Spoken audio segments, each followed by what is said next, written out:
I was looking at this picture and I realized that even though I was smiling, you could see the weight all over me. You could see the pain. It was the emotions that had found its way into every tissue, every joint. And I knew I needed to do something. So I thought, I can do this. You just have to be positive, right? But that does nothing for those emotions that are getting all stuck and wound up in your body. I hired a spiritual coach. So that's what I learned from her, was how to properly process emotions. So when anything ever came up, I could handle it. It just makes everything so much easier, because then you look within and you say, what is this here to teach me?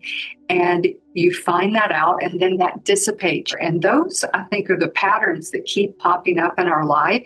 It's because we don't do the work behind it. That's what we're here to do. We're here to learn, grow, expand, just to be a better human every day. Radiant living. Yes. I'm just so grateful that you're also on this path and that you're embodied in it. Whatever the loss is, there's so much unraveling right now for so many. We are in a profound era of change and deconstruction and detangling. So all of these that we are moving through, we can utilize these resources to continue to bring us home to our wholeness.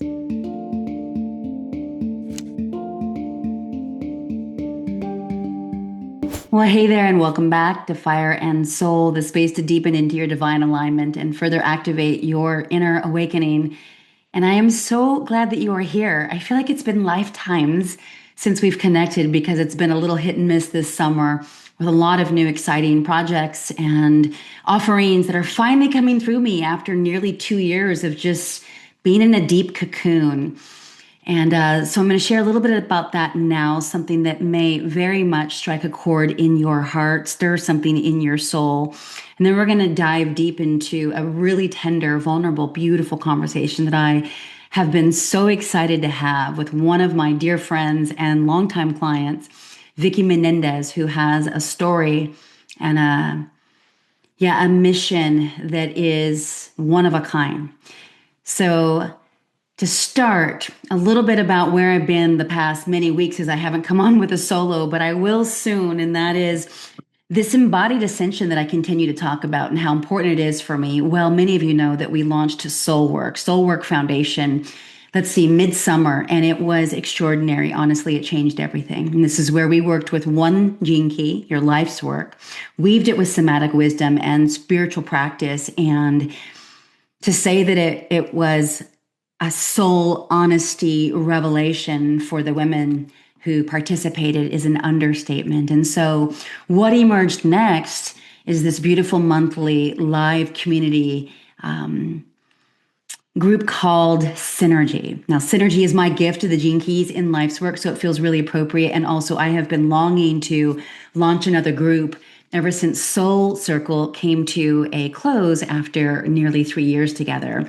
So Soulwork Synergy is a monthly group that we're going to be working on one gene key a month, along with weaving it through somatic wisdom, where that intelligence lives in your body, the different shadow frequencies, gift frequencies, and divine essence. And then, of course, at the heart of all of it is our spiritual practice and devotion. And what's beautiful about this is that we are going to bring in guest teachers. My mentors in trauma-informed care and somatics, Will Reason, the founder of Trauma and Somatics, as well as two of his practitioners, somatic experience practitioners, Natasha and Jeff, and then several of my dear friends, spiritual teachers, including Kyle Cease has given me a yes, as well as my dear friend Bonnie Peace, who's a soul alignment coach, and I'm just beyond thrilled to bring this to you. And it's one of those monthly things. You can cancel at any time, 3 weeks on, 1 week off. We begin Monday, September 8th. So if you are curious, if you are, intrigued, then head on over to michelle-sorrow.com/synergy, and I'll link it in the show notes. This is the most alive offering that I have felt come through me in a really long time. And I am going to be excited to welcome whoever feels called into this beautiful journey. Which brings me to another journey, and we are on the path together. Today, I'm honored to welcome Vickie Menendez, inspirational speaker, soul midwife, and author of Crystal's Butterfly Effect, a beautiful read. This is a journey. After surviving the loss of her 4 children, Vickie rose not just from the ashes, but into a profound rebirth. With over 35 years of experience in self-care, wellness, and energy healing, she now guides women through their hardest transitions with compassion, breath work, and soul-centered remembrance. Her work is about more than healing. It's about awakening to the wisdom within and creating a radiant future. So please help me welcome my dear loved one client, Vickie Menendez. Welcome to Fire and Soul. Thank you for having me. How does it feel? I mean, we know each other so well and for so long now, though. So what was it like just to have, like, I don't know, someone like give that introduction in their own unique words?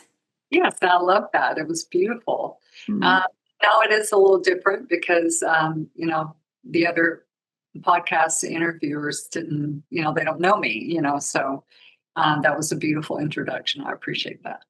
Well, it was so interesting. I was sharing with you before we hit record that I really want to have the utmost care in this conversation because you're someone that I've known a while and we've shared many beautiful experiences, retreat experiences, which are like whole next level of connection. And it could easily get dismissed as like casual.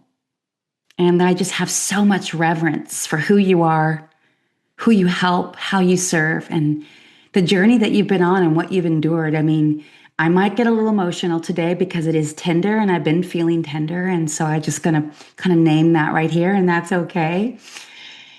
And I really don't exactly know the best question on how to start. That's like the most honest way I know how to say that. So maybe I'll just ask you, where do you feel called just to start this conversation about what brings you into this calling that is clearly on your heart? I would have to say it was just my lifelong journey. I sitting in the hospital with my daughter gave me a chance to really just be because, she was in an induced coma the whole time. We couldn't really communicate on that level. We communicated on a lot of other different levels, but looking back on my timeline, all the experiences that I had and how all of those things connected together was just this beautiful dance. Even, there was triumphs, there was trauma, and it all weaved together. It all meant something, and it brought me to where I am right now. Yeah, as part of a very long journey. Yeah. Yeah. So take us back to probably the loss of your first child and that journey. And you and I had a conversation actually yesterday, a private conversation, in other words, one-on-one. And we were reflecting on the preparation of that and who would have ever imagined to what depth. But so I would love to start there just to weave in the almost, it is unfathomable, the absolutely unbearable. And my hopes in this conversation and where you're going to guide us with so much loss is that here you are helping others learn how to live again. And you are the embodiment of it. And you're also clearly in the ebb and flow of it. And that it's not a perfect posture every day. It's real, it's raw, it's life. Yeah. So, yeah, if you can take us back to that moment. I was 20. It was my first pregnancy. Everybody was excited, first grandchild in the family. And I go to the doctor and there's no heartbeat. Mm-hmm. So I knew going into the hospital that she would not be coming home with me. And it was at that time, my heart was shattered. But, you just keep going. I went on to have, 3 other children with my ex-husband. And I was going through the motions, though, looking back on it after, what's happened recently, I realized that I wasn't living fully. I was like at a distance because there was so much fear around loss, and there was still so much heartbreak around that I think as mothers, especially, even if we show um, our emotions, it's like it affects just about every area of our life. And all of the things that happened throughout my childhood, any trauma or wound, all of those things, every time you have a loss, all of those things rise back up for your attention. And, because it's layers. And even though you think that you've dealt with it, when you have another kick in the gut, you have another trauma to happen. It's like all of those things tend to rise back up again. And I really didn't quite understand that. I thought, wow, especially after, and we'll probably get into that in a few minutes, but after my last loss, it was like I dealt with those things, but that one experience, I held her. I traced her face, held her hand. And it's been 45 years and I still get choked up about it. And she taught me so much, and she never said a word. But I traced her, I can tell you exactly what she looked like. And it's been that long ago.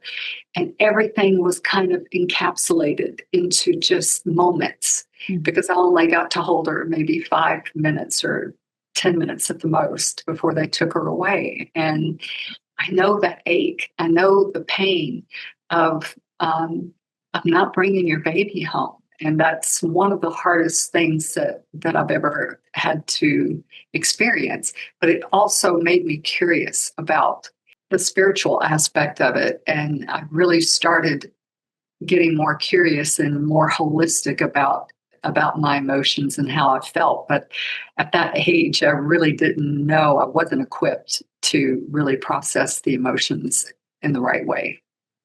Wow. A way that would, Yeah, I was going to say, is there a right way? I don't think there is, but being that young, I think it's difficult sometimes to be able to process the emotions. Like now, I would have handled that so much differently because, I'm more seasoned. I've gone through a lot more. I've learned a lot. I have a lot of tools in my toolkit. So, but at that age, I was just trying to do the best I could do every day. And you did. Yeah. I want to weave something in, a couple of things that I want to thread. One is you talked about sort of the older, more karmic patterns were starting to surface, and they continued to surface throughout each one of the losses, even up into the most recent. You're like, you again? And I think that's one of the most important aspects of looking at the work that you do and the depth of which you come from it. And it's because I think it's the work that I'm doing now, right? The somatic wisdom, the trauma-informed care. It's like recognizing the attachment styles that we're all cultivated within each one of our nervous systems from like 0 to 7 years old. And so it's that type of wounding that then, yes, can be exasperated, gaslit, amplified, reopened. It just, yeah. Is there anything more on that you want to share before then I weave in the other one, because that's so potent?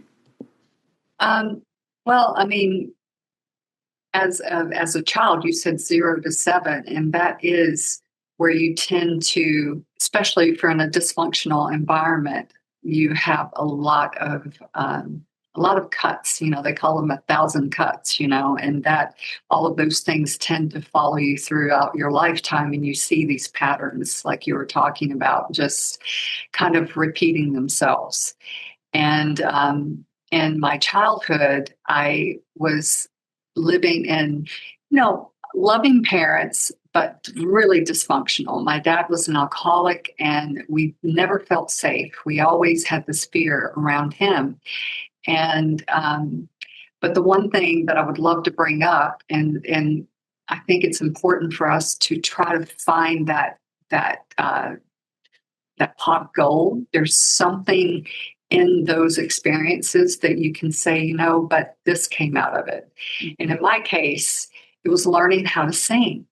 Mm. These many years later, I realized that my dad, even though he was going through all of his own traumas that he didn't know how to process at the time, his soul just guided him to teach my sister and my brother and I on how to sing and how to harmonize together. Mm. And what is that? That's frequency. That Mm. is creating this beautiful bubble around us. So while we were singing, nothing could touch us. And that was, I think, his soul's way of protecting us because he was going through some of the things that he was going through and really didn't know what to do. I mean, I don't think people were that aware, that many years ago. I mean, that's been 60, 50 something, 60 years ago. Wow, Vickie, you just hit on something for me too, because I don't know if there's a single soul who's halfway conscious and honest that would say that they had a totally functional, upbringing. And this is what I'm really learning in my own trainings this year. I'm just so aware of it and how pervasive it is, and yet we're all finding our way. But what you just offered about the music, and as I'm becoming aware of so much in my very very young years, and how I felt so unsafe in so many ways, but yet my dad would bring out the guitar, Mm. and there were four of us, and pretty much only three of us hung around the living room, and my mom, and then sometimes friends. And my dad would just sing, and we'd sing with him, and that was our way to connect in a different frequency. You're right. And Yes. still to this day, when we go visit, he wants to bring out the guitar, sing some of the all-time favorites. And most of us are like, okay, we got to put a cap on it now. You get 15 minutes, right? Because he could go on for hours, but I think it's his way of being free with us. Mhm. Yeah, I didn't really pick that up until you just said that. Yeah, like that made us feel safe, but it also was that connection because we would all get together and sing as well. And that was something that we could do together, that there was never any angst or judgment or anything around that. It was just always joy when we were singing together. It's, how could it be otherwise? You have this beautiful frequency happening around your whole family. So, Mm. yeah, so that's what I try to think about. That are the memories that I choose to remember. Yeah, thank you for illuminating that for us. We can always find the gold. Yeah. The other thread that of course, I want to talk about is something that I know that you live by, and that is this idea of a soul contract and the divine plan. And that would be nearly impossible for someone to fathom, even with the loss of one child or a spouse or a loved one, a pet. My goodness, I can't even imagine it with my pup Samson or my two kitties, much less four children. But yet, this is what you've known to be true, and so we're going to move forward and however you feel called to share, the further losses of your children. But when did you said that this idea of the divine soul contract came into your awareness really around that time when you were 20 years old, and how did that come through, and how has that shaped you in your life all this time? Well, it really came through when, after Wesley, my son who died of the overdose in 2017, took me a couple of years to realize that I wasn't doing that well. I needed some help. I needed somebody just to be my accountability partner to keep me on this healing journey because, there's sometimes when it gets tough. And that's when I really got into the soul contract, when I read Radical Forgiveness by Colin Tipping. Mm-hmm. That is when I really sunk deep into that because it's just explained so much. Mm. So after, I kind of had that in my mind, but I'd only lost, Leslie was so many years ago, and then Wesley, and then the other two, losing them 12 days apart, just 2023, all of that came up. And I was like, oh my gosh, not only did I have a contract with them, but it took a couple of years for me to realize that that contract is still not over. We're still have a valid contract. They are living their purpose through me. I'm their I'm their they speak through me. And there's things that we were all meant to do together, but from beyond the veil. Isn't that powerful? You know, it's not my son standing up there saying, I almost died of an overdose. It's me saying my son did die of an overdose, which speaks to addicts out there. You know, he had clothes laid out that day. He was ready to go out and do something. He wasn't planning on having an overdose. Yeah. And, but it took a couple of years, you know, after when I went through my healing journey, you know, I had that awareness around the contracts, but until Jesse, 12 days after Crystal, did it dawn on me that, wow, I had a contract with all three of them. They all agreed to give me this profound experience and give me a story that no one could ever forget. And in that, I could touch people. I could show them that if I can find my way to something better, to finding joy again, to loving, to dancing, to doing everything and learning how to live again, that they can do it too. And that was my mission, and they were supposed to help me do that. And they're like a part of everything I do, like everything I create. It's like they're sitting right here next to me, you know, just cheering me on. Yeah, I love this idea that the contract is not up just because they've passed. And yet it's interesting because we can be in a real life scenario like here in this 3D/5D reality and recognize that there are people in our lives that were in our lives that aren't anymore in this reality, this life. And it's like, yeah, because that soul contract was complete in that way. But it doesn't mean that it might not resurface in another life, right? But right now it just feels really good and we can be at peace with that, right? Yeah, thank you for sharing that and then making that distinction too, because I thought you were saying it happened right around when Leslie passed, but you were just mentioning that you're aware of that, but it didn't come through until 2017. So I get that. I'm wondering how vulnerable you would like to go right now about finding Wesley. Well, I wasn't able to get in touch with him for like a day or two, and I knew that he was low, you know, that his frequency, his vibration, he wasn't feeling too good about himself at the time. And I was almost too afraid to go because I think for some reason I knew that I wouldn't like what I found. And I walked in and he was laying on the floor and in a decomposed state.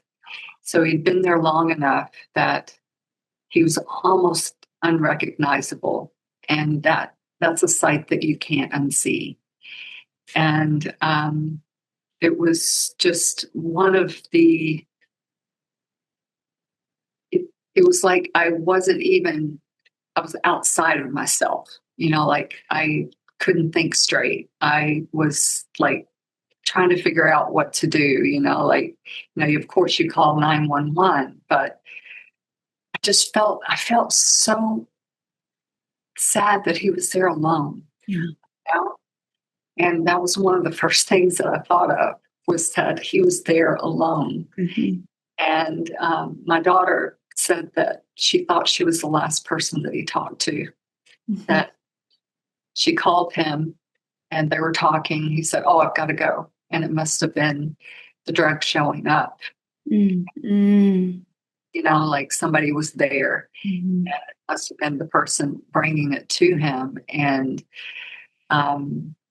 she was like in shock because she felt like, you know, she always thought what if I had said the right thing? Or, we always have these what ifs. And if we had maybe stayed in touch with them more, or, what ifs. Yeah. And especially as parents, we think, how could I have done better? And there's something a lot more to that than thinking of your child as an addict, because he left me this piece of art that spoke of his entire life on one page. On one side, it had all of these figures of, and he was a really great artist, of him holding a baby, of him having a relationship, of him being successful. And there was like a Gandhi quote on there, and all of these things that was uplifting. And then on the right side was everything that was just pulling him into the dark, into his dark side. The drugs, guns, the prisons, the prison that he put himself in. And it made me realize that, because addicts usually don't talk about the things that they really want in life because they're afraid of being judged. Mm-hmm. They're afraid of somebody saying, oh, well, you're just an addict, Mm-hmm. So I think as parents, that was a big message. This art is like everybody should see it, wow. Both the addicts and the parents, because there's a message for both of them. Mm-hmm. And the parents need to know that there's more to their addict than the drug, that they really do have hopes and dreams and things that they want in life.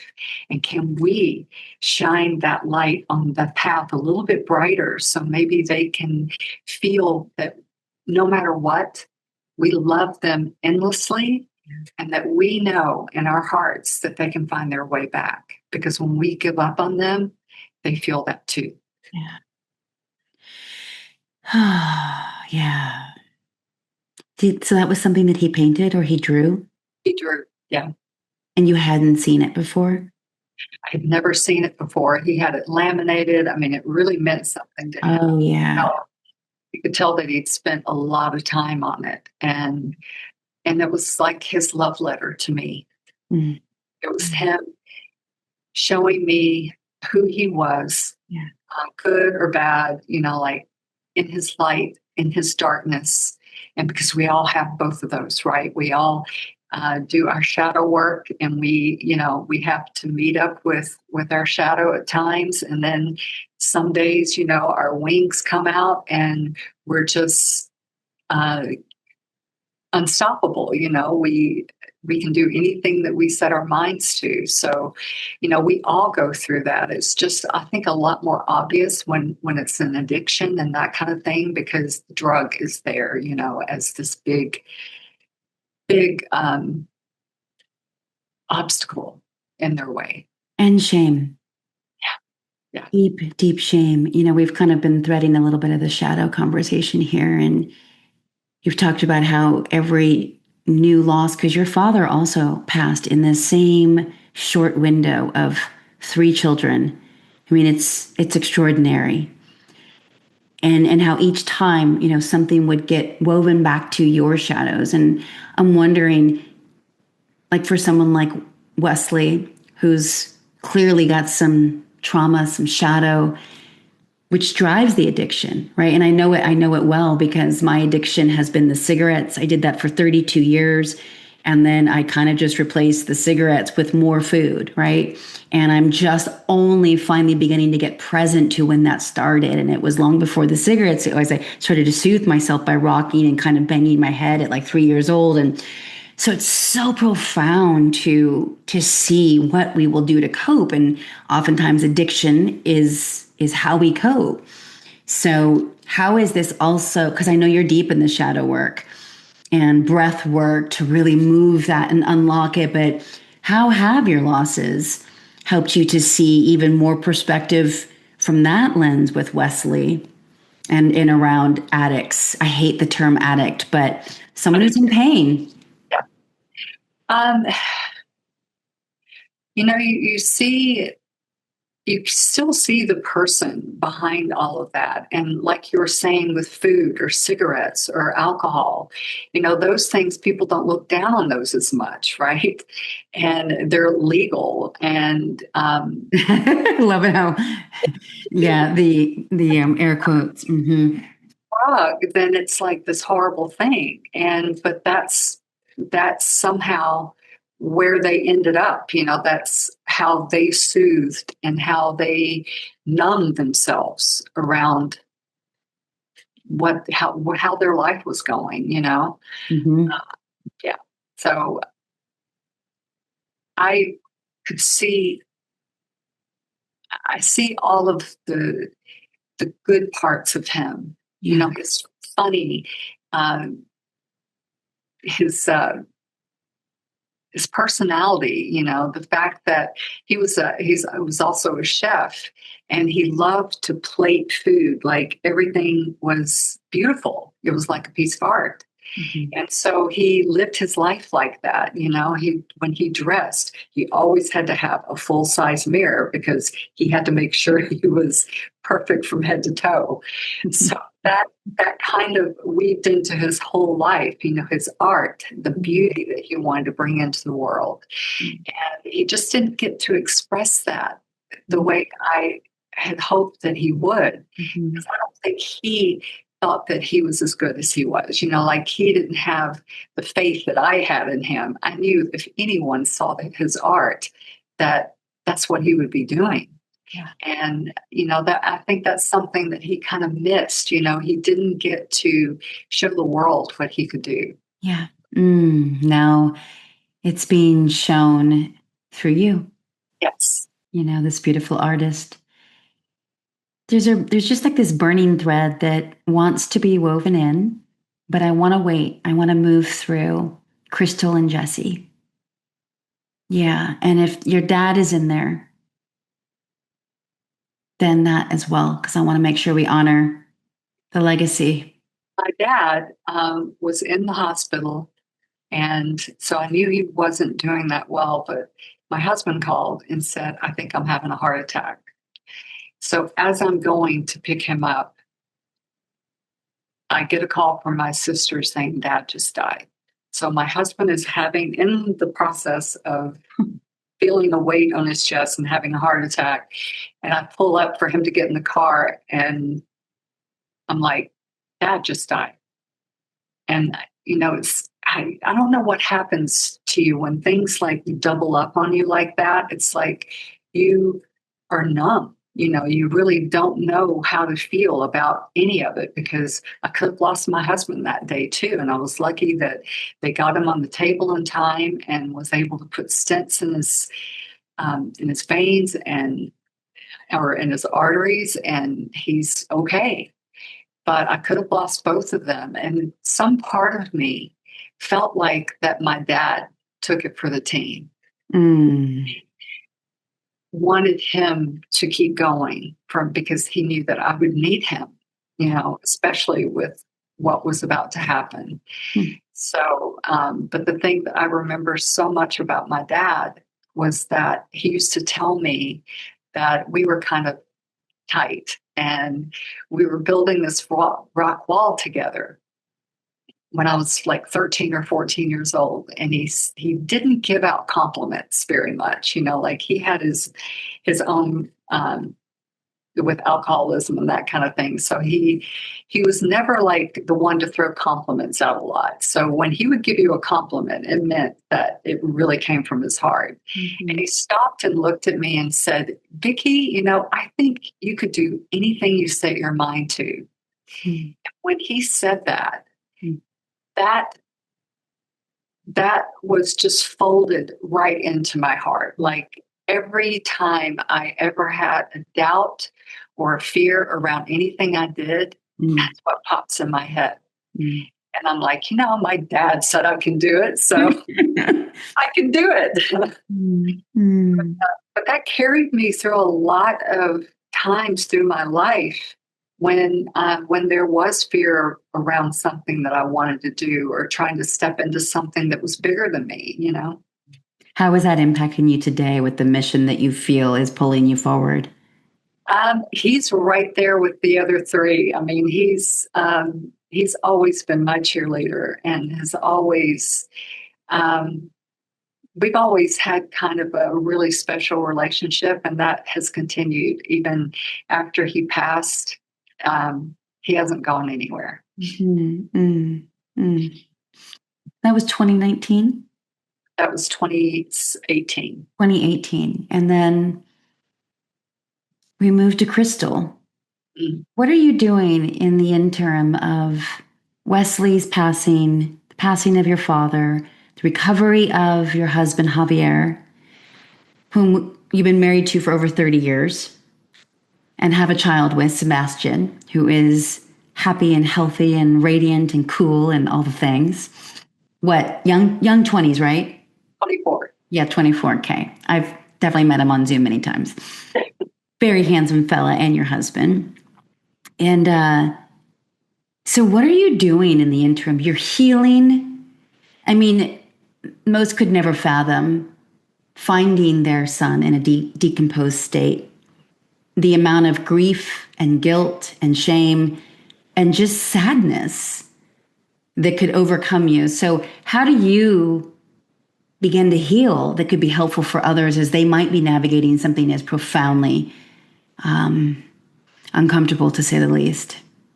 Well, I think we tend to try to move forward. We try to say, I have to be strong, or I just have to keep moving. But I think it's really important. One day I was looking at a picture, how Facebook, they'll pop up old pictures of you a year ago, and sometimes they'll even have one of you a year ago and one of you presently. And I was looking at this picture and I realized that even though I was smiling, you could see the weight all over me. You could see the pain, just written all over my face. And I knew that, and I felt heavy. I had pain from head to toe. I had doctors tell me I had rheumatoid arthritis, but it wasn't that. I realized that it was the emotions that had found its way into every tissue, every joint, everywhere. It settles in your body, and I knew I needed to do something. So I hired a spiritual coach, and that was the first time I ever felt like I needed help. Because I had been a Tony Robbins fan for 30 years. So I thought, I can do this. You just have to be positive, right?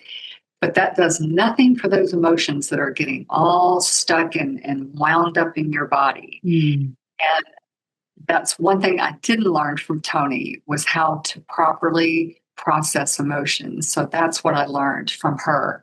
And that's what I was able to put in my toolbox. So when anything ever came up, I could handle it. And doing the gratitude challenge, that and the radical forgiveness book, those two things just changed my total perspective on life altogether. The people that walk across your path, sometimes will point fingers and say they did that to me, but they always do it for you. They always do it because you agreed for them to show up in your life like that. And you cannot get mad at someone that you have a soul contract with, and when you look at it that way, it just makes everything so much easier, because then you look within and you say, what is this here to teach me? And you find that out, and then that dissipates. You don't have that interaction anymore. And those, I think, are the patterns that keep popping up in our life. It's because we don't do the work behind it.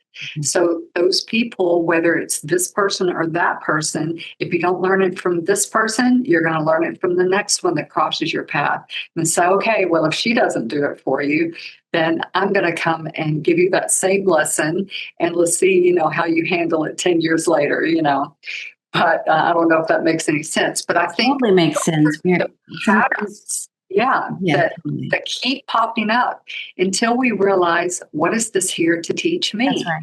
And then as soon as you realize that and you learn what you're supposed to learn from that, then that pattern dissipates. Yep.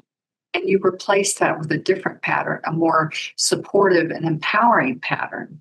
So we could make our life so much easier if we didn't point fingers, if we pointed it, because when you point fingers at somebody, there's an old saying that you've got three fingers pointing back at you. Yeah. And if we can it's always a mirror. When they come across our path and they give us that teachable lesson, then it's like standing in the mirror. And sometimes we don't like what we see. And that's where the shadow work gets really interesting, because that's what we're here to do. We're here to learn, grow, expand, and just to be a better human every day. Yeah, I really feel you on that. And it has been a year of that for me. And it's been so profound and revealing and humbling and totally expanding. Yeah. Like I wouldn't change it for anything.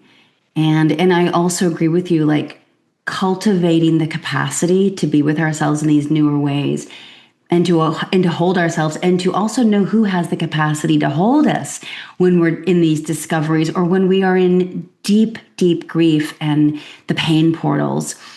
And what I love about your journey is where you just continue to deepen your tool belt with different certifications, with somatic breathwork and Reiki and the MAPS training. So I want to weave a little bit of that in here now, because this is part of your ongoing journey that supported you within, who would have imagined, 2 more losses just a short while later. Well, I was in the middle of my MAP certification. MAP is speaking to the superconscious mind, our innate intelligence. It's like your best friend that knows everything about you. They know where you have stored all of your traumas and your wounds in your body, so they know right where to go when you have these sessions. And so you're speaking directly to the superconscious. It allows just enough to come to the surface. You treat and rest, right? So it brings up just enough that you can see it, you can be with it, embrace it, do what you need to do with it, and then you rest for a moment. And throughout the session, you're bringing up layers instead of everything coming up at the same time. And I was 3 months into that certification when when the last losses that I had. And after this, and I was out for, I quit for like 3 months because I was like balled up in a corner, trying to grieve my children. And I realized that I needed to go back because I was getting sessions every week when we were in training. And that supported me in so many ways. And I lived that. It wasn't that I thought it worked. I experienced it working in my life. So that's the reason I'm so excited to be one of only, I think there's maybe 340 MAP practitioners in the world, and I'm one of those. So I'm really very just honored to be on that list, and because it's powerful. There's a lot of other types of work that's kind of parallel to MAP, but this is just a different type of protocol that you go through. Yeah, super celebrating you. Yeah. So let's weave in Crystal and Jesse. Crystal, it was Christmas Eve 2022.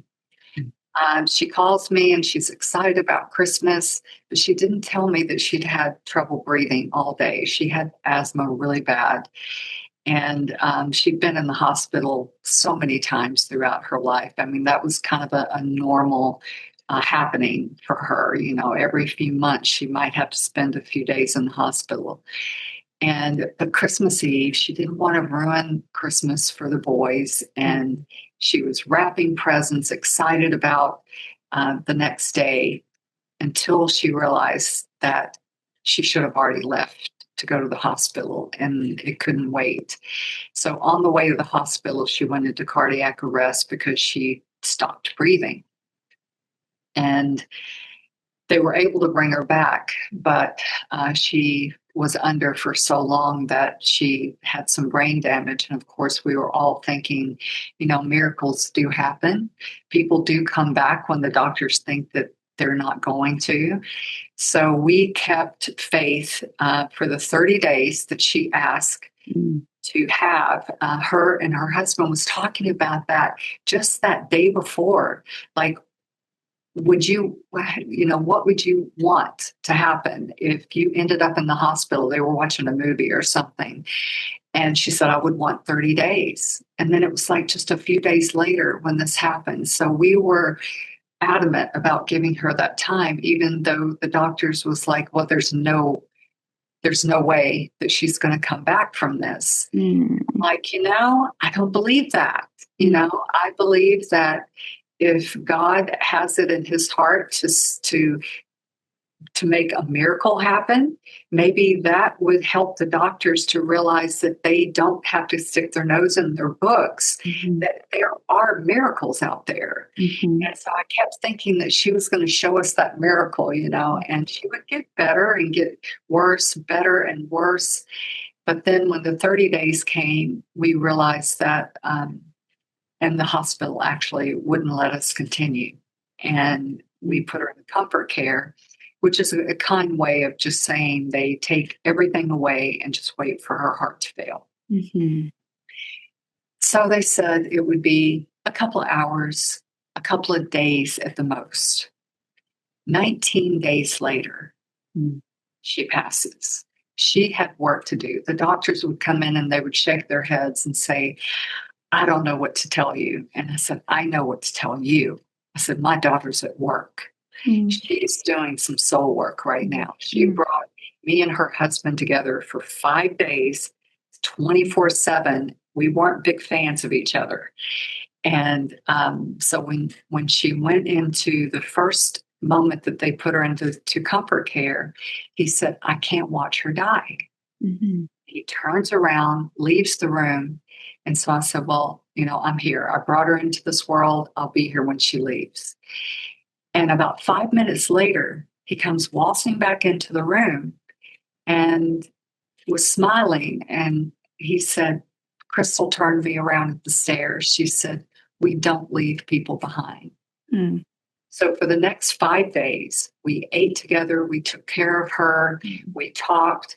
We put everything aside and all judgments, all of that, and really got to know each other. She had always wanted that. And she knew that if she left, that she had 4 boys, he would need somebody to lean on from time to time. And she always wanted us to have a good relationship. So that was one thing that she orchestrated.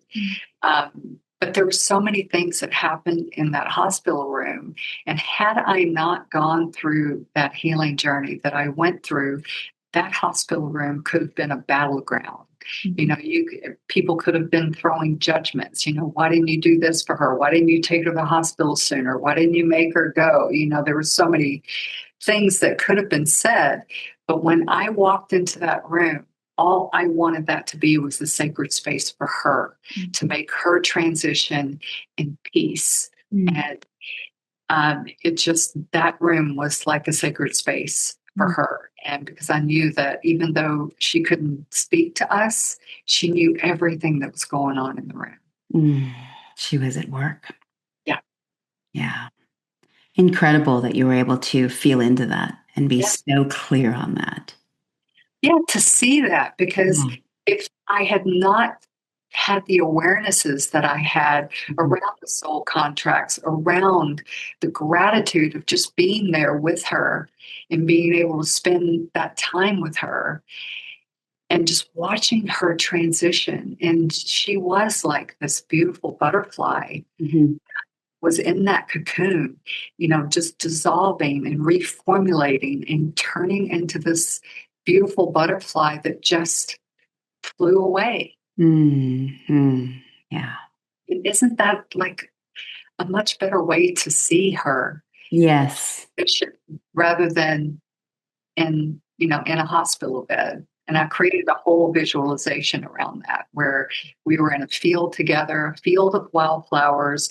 I had the sun shining. The air was cool and crisp. You could hear insects and birds chirping. And so I really wanted to feel into that. Mm-hmm. And she stands there, turns to me and says, "Goodbye for now." And she turns into thousands of butterflies and just flies over the field.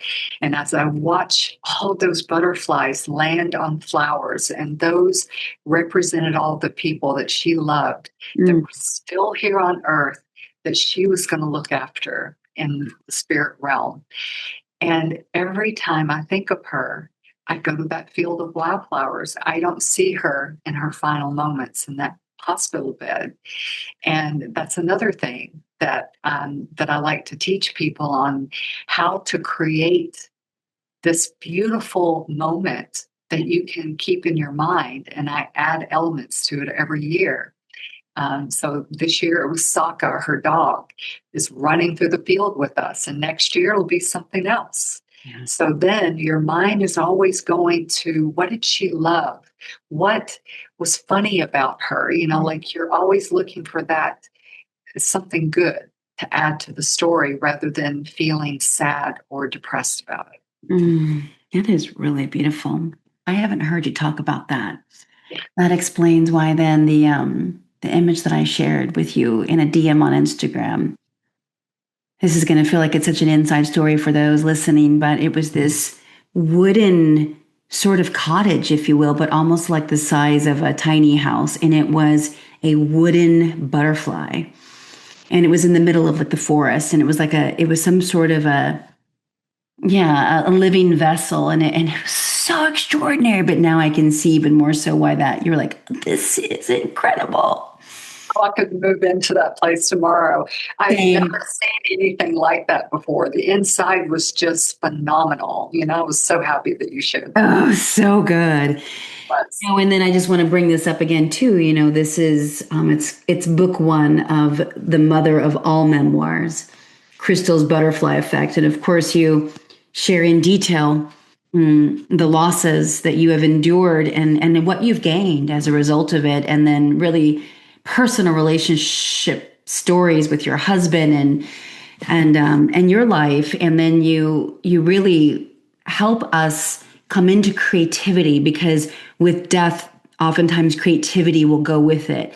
And so there's these really beautiful mandalas, tomato, and it's a really beautiful journey. And so I want to talk about that in a moment. And then for anyone who feels called, or that someone who would be interested in this, you have a special, really sacred event coming up in October. And it's for anyone navigating some sort of a loss.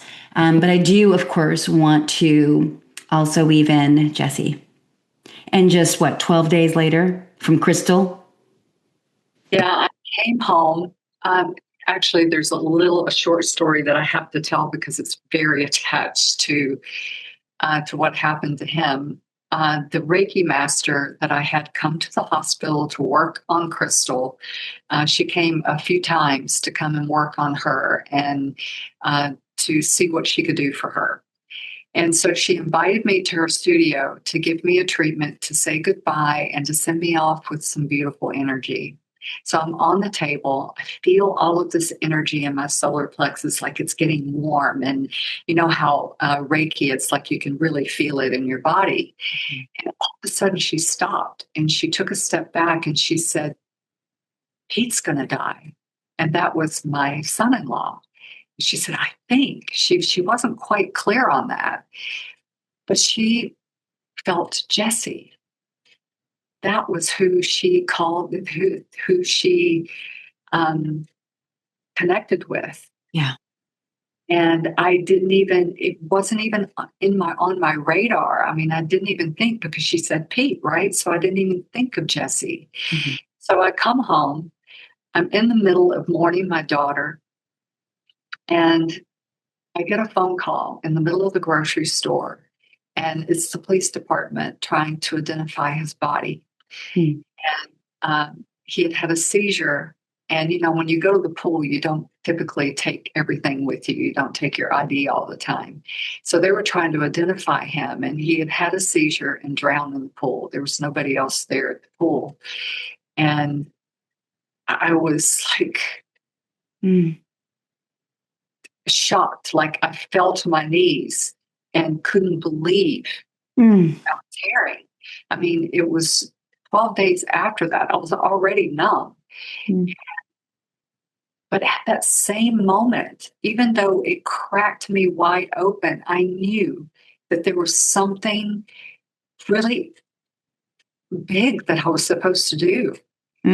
Something attached to all of this, that this couldn't have been for nothing. And that was when the soul contracts really started coming through. And I was like getting all of these messages. And then it wasn't like somebody sitting next to me saying things that I could hear. It was all of these things that I was feeling, all of these messages coming through. And that this was a soul contract with all of them. But then it kept unraveling, it kept unfolding over the last couple of years. I felt this urgency to do everything that I was doing, thinking that, I didn't want to let them down, I wanted to make sure that I was doing what I had agreed to do. It wasn't time. I realized that I needed to learn patience. That was one of the teachers. One of the things that they were teaching me was to let this unfold in an organic way, to learn what I was supposed to learn from this, for everything to just unfold the way it's supposed to. And because there were still a lot of things that I was learning along the way about myself, about the people around me, the people that were in my life that I could trust, and maybe people that I couldn't, like a lot of things really started being very clear. And it was pretty amazing. But now I feel like that going into this event, it's just everything really started coming together just about a month or two ago. Yeah, I can feel it too. It's really incredible. I just want to thank you for sharing so openly, so tenderly your truths. And I also want to speak something out loud, which is the evolution that I've witnessed in you, which is that part where there was some leftover or very sort of obvious entanglement around, I cannot talk about this, I cannot capitalize on this, you know what I mean? It was a real dance for you. And it was really beautiful to witness your natural evolution and allowing yourself to go slow, to finally slow down and to begin to listen in a deeper way and to really honor that this story is meant to be shared through you and that it all happened for a reason, to your point a while back in this conversation. And that is a hard thing to grasp for someone who's actually currently in pain. But with a bit of hindsight, which I now call kindsight, because it just feels so much kinder, it is very true, isn't it? Yeah. So before we move into, well, I want to talk about the book and then the Chrysalis Journey experience, this immersion coming up in October, because I just feel it's a real holy container for anyone who's looking to meet others, to commune, to gather together in a path that no one else can kind of understand, except each other. And we need each other. Well, I was so afraid of, and I'll just jump in there and just say, do it. Fine. But I was so afraid of being judged for writing a book, because somehow I think people think you make tons of money on a book, and I'm not a Stephen King, so I've spent more money than I've made. But I needed to get that story out there. It was part of my healing, and as someone else heals from reading my story, then another part of my heart is mended, And but one day I realized that God knows my heart. It Yeah. doesn't matter what other people Yeah. think or what they might say, or if there's haters, because I was listening to something the other day and they said there's always haters out there. When people are out there and they have a mission, there's always going to be someone that's going to talk about them. They hate themselves way more than they hate you. Yes, yes. Mhm. But it's like, it doesn't matter because God knows my heart. Yeah. He knows where, what my true intention is Yeah. and doing everything that I'm doing. Yeah. And, if I would do it for nothing if things didn't cost. That's how I feel about my work. And you saying that, by the way, was a real gift because it reminded me of where I was going. I was just so in it with you. And it was for those, though, who cannot, they do not have that access to hindsight yet. They're in it. They are all up in a corner as you were, right? Um, what are some words for them right now? When you're in it, like you are feeling the weight of something, you know that you can't go on any longer like that, but you really don't know where to go, who to turn to, because sometimes family they mean well, but they don't quite have the right things to say or guide you in the right way. Reach out for help. Try to find groups that you can be a part of, people that have gone through the same thing that you do because they truly understand you. My husband, who was not the father of the children that I lost, but he loved them. But I just felt like nobody could experience the level of pain that I was experiencing. And I think as a mother, we kind of earn that that connection. Because it's more than a connection. We actually have a cellular connection. Yes. Like in the mitochondria, we share that mitochondria with the child, and it stays with us for years. So there's a connection with mothers, and we just need to um, be okay to feel the pain, but really kind of embrace it, breathe through it, find somebody that can help you to Yeah. um, to learn the tools that you need to do or need to have in order to process this emotion so that it doesn't get stored in your body, because it will manifest in other ways. Just like for years, I had just head to toe pain for years. And I realized, now I have none. So and I never took any medication for it. So there is a lot to say about the emotions that we carry and how they're stored in our body, because our body holds all the pain, but it also has all of the answers and all of the wisdom if we know how to tap into our inner pharmacy. It's really incredible. Yeah. Thank you for saying that. That's one of the things that I've bonded with you on, one of the most deeply.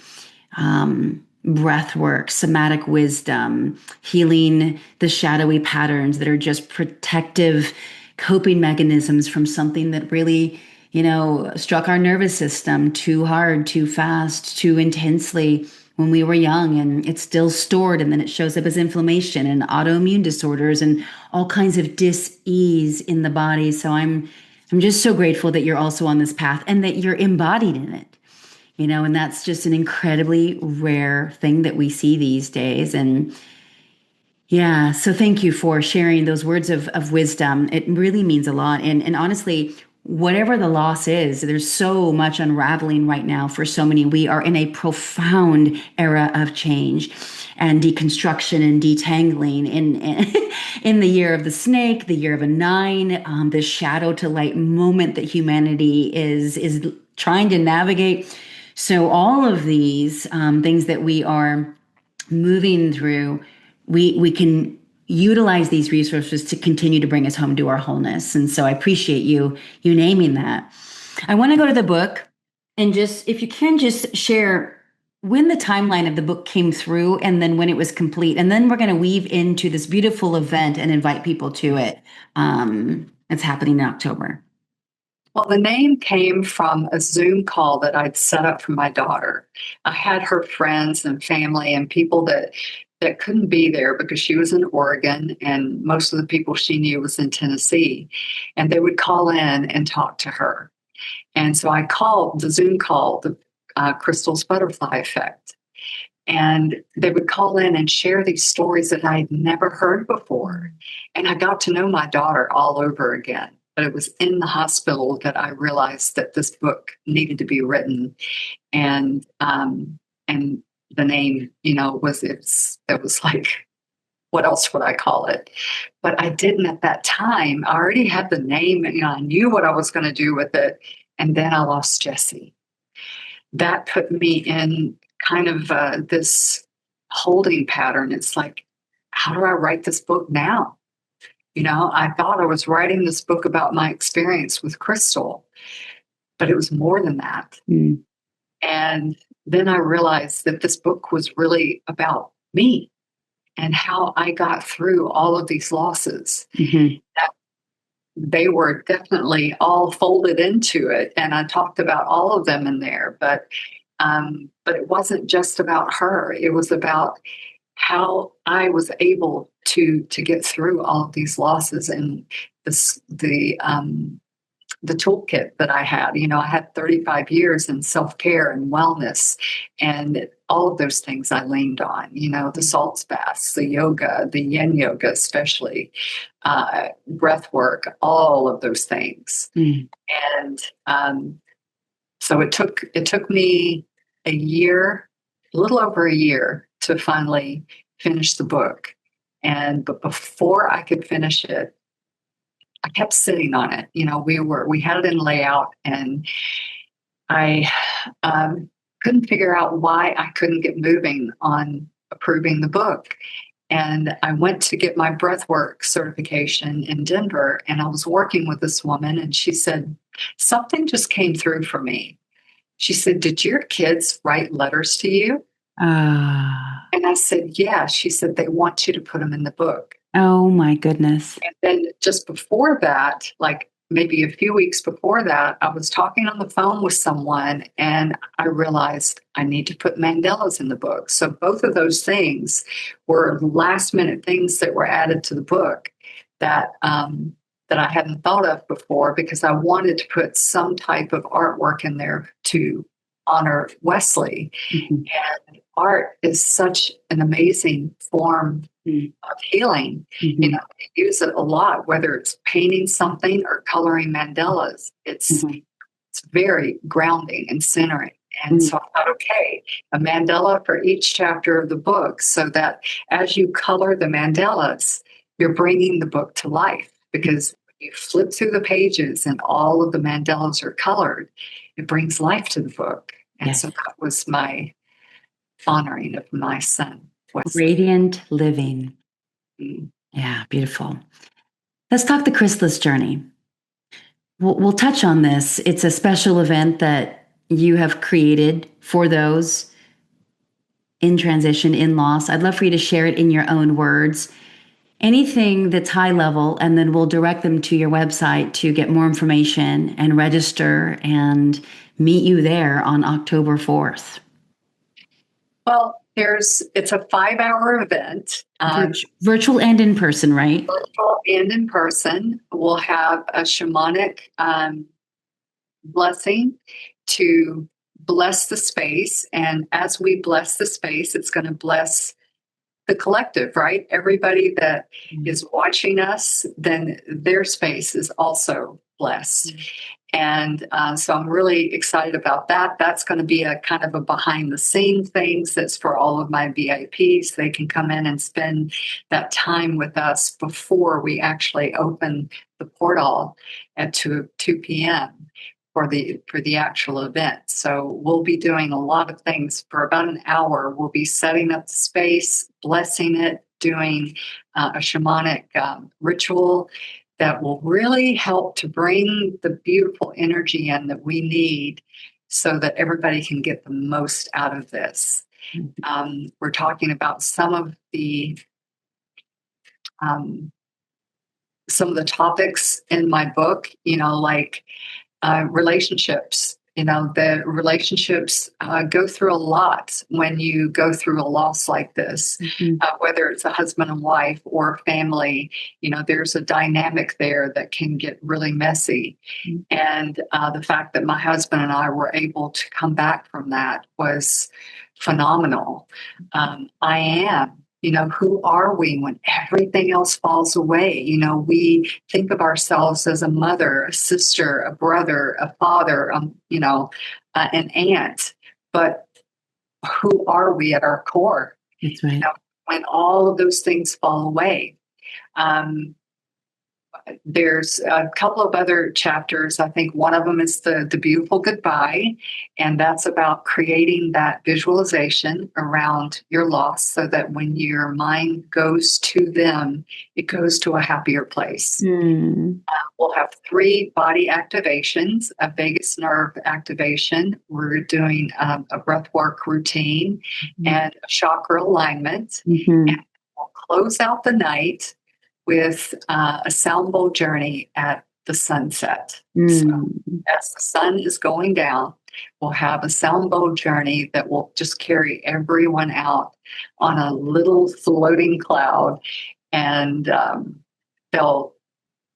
they should really be transformed. If you come into this event numb or not being able to feel anymore or afraid to feel, these activations will give you hope that there is something on the other side of that, and you can get there.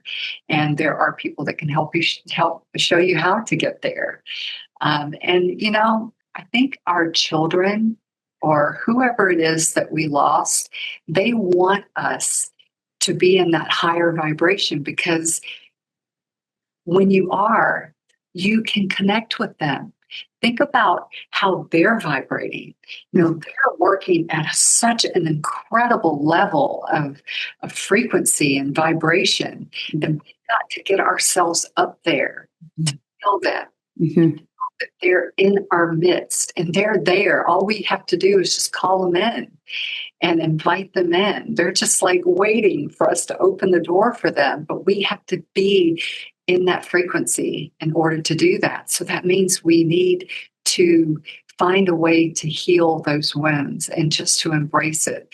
When my heart starts to ache a little bit and I think of them, I look at it as a visit from them. Instead of thinking, oh, I lost them, I'm like, oh, they're here. Right? And isn't that a better way to feel their presence, or to feel that moment that they're there just tugging at your heart saying, Mom, I'm here. I love you. Yeah. What a blessed reframe. Yeah, I love that. We make everything, we give everything meaning, whatever meaning we want to give it. So how can we do that to support us more? To make us feel better and to lift us up higher so that we can be in a better energy level, frequency, vibration, all of those things. And what I appreciate so much about this experience is that that's really easy to say, but it's almost impossible if someone's nervous system doesn't have the capacity. It's just words, right? Yes. But what you're doing is you're bringing somatic attunements throughout the day. And so those activations really are allowing them to anchor in and generate that felt sense of, maybe it'll be safety, a sense of belonging, a sense of dignity, and that is at the core of the Chrysalis journey, to really honoring that is perfect exactly as it is, but that they'll get a glimpse of the butterfly path. So I am thrilled about this, and I just want to say that if anyone is curious about this, I got no skin in the game. I love Vickie. I've been a little bit of support behind the scenes and helping her to also bring this to life in a way where it can reach the people it's really meant to reach. And so it's 1 to 7 p.m. Eastern on October 4th. It's a Saturday. It's a virtual or in-person Miami. And or it's 2 to 7, depending on if you get the VIP. And it's extremely affordable. I think that if you, let's see, when is this coming out? Yeah, this is going to come out before the VIP early bird goes away. So I'm going to tell it to you right now. The early bird is a $23 savings, and that is good through September 10th. And so the entire investment is 88 bucks, and you get the ebook of Crystal's Butterfly Effect. You get its companion book, Compass to the Soul, which is an incredible workbook, and so many other beautiful bonuses because Vickie cannot help herself. She is the earth angel, mama bear that she is. So, Vickie, where can they find more information about you, about your book, about this incredible experience that they may also want to share with people that they know should be there? Um, Everything is on my site, VickieMenendez.com, and that's VickieMenendez.